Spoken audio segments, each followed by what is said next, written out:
he was a sucking crackhead because he said he was, and yet he is our king.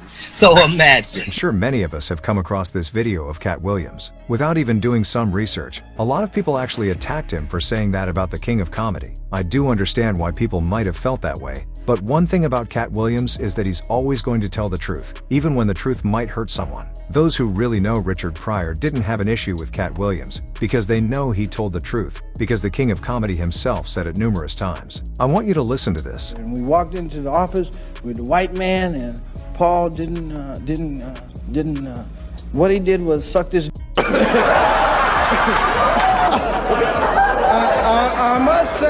I must say, Paul had a sense of humor. He didn't let him in his mouth.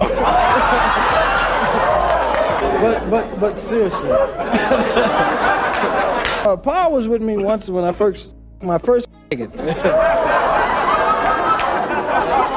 and he's been holding that over my head for 2 years. I just want to say it now so nobody else can tell. I liked it. I would have married him, but he had to go away and get an operation. All what Katt Williams was trying to tell us is that Richard Pryor's willingness to be honest about his life made him the greatest of all time. This man wasn't afraid to talk about his own problems and difficulties. Don't call Richard Pryor sucking crackhead. Don't do that. That's in his autobiography, sir. In his autobiography, he tells you who he slept with, what he did. That's what made him the GOAT, is because he did not hide the things that were bad in his life, the things that you wouldn't tell anybody about. He told that. Not he crossed over. He married 7 white women. That's not crossing over. That's crossed over. He didn't just tell jokes for laughs. He shared personal stories about growing up poor and facing racism. This honesty made him special because it wasn't common for comedians at that time to talk openly about serious issues.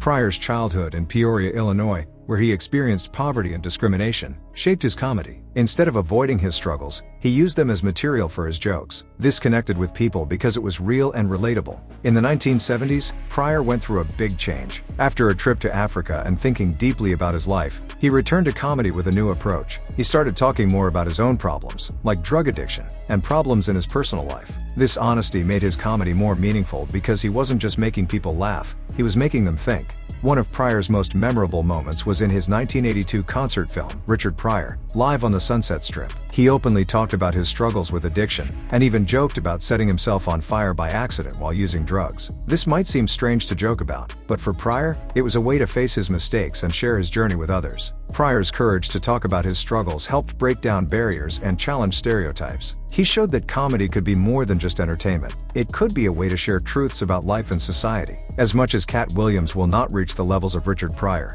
for me, Katt Williams and Bernie Mac are the closest thing to Richard Pryor. So authentic and smart comedians.